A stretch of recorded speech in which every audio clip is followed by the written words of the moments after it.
So like, were you practicing certain breathing exercises, or were you just an avid swimmer? Because 60 feet by every measurable metric that I can view, or 18 meters, that's impressive in and of itself to me.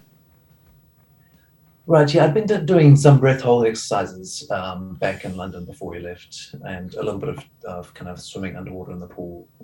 But at first, in freediving, it's mostly about equalization. If you're able to equalize your ears and you can move fairly efficiently in the water, pretty much anyone can hold their breath for at least a minute or two, and that's enough to go to at least kind of 15, 20 meters, 60 feet. Is that just using your arms like economy of motion, so you're not sucking out of the all the oxygen into your muscles, or what's the primary focus behind that? Yeah, I was using fins, so swimming down like the classic flippers, bifins, and just yeah, being economical.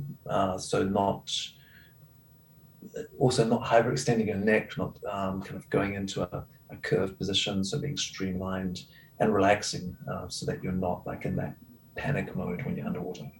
So like, what does free dive training look like? Is it just the repetition of the same things, or is it kind of like if you're beginning, you need to work on A, B, C, D, and that like a progression, almost like a martial art belts would be? Yeah, it's kind of a bit of both. It's almost like whack-a-mole in the sense that there's so many different things you have to train contemporaneously. You have to be in good kind of cardiovascular shape, but without some of the it gets complex because there's a lot about VO2 max that we don't want. We don't want excess capillarization of the periphery, so too many blood vessels in your periphery. We don't want too many mitochondria in the cells. So there's a specific type of fitness that needs to be trained. Resistance to low oxygen and to high carbon dioxide both need to be trained. Then there's the flexibility because you have to be able to sustain like a very high pressure underwater at depth.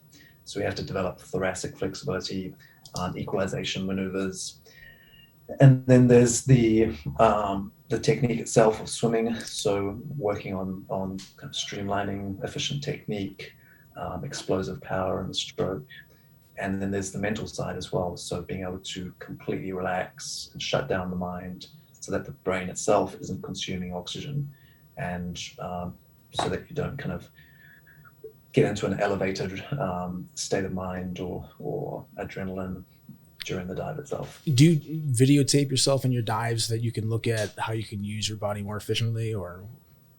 Yeah, we do. So we have in competitions actually we have a remote like a drone which follows us down and films us all the way to the bottom and back, and that's really useful for seeing the kind of the little errors that you might be making in terms of position or technique during the dive.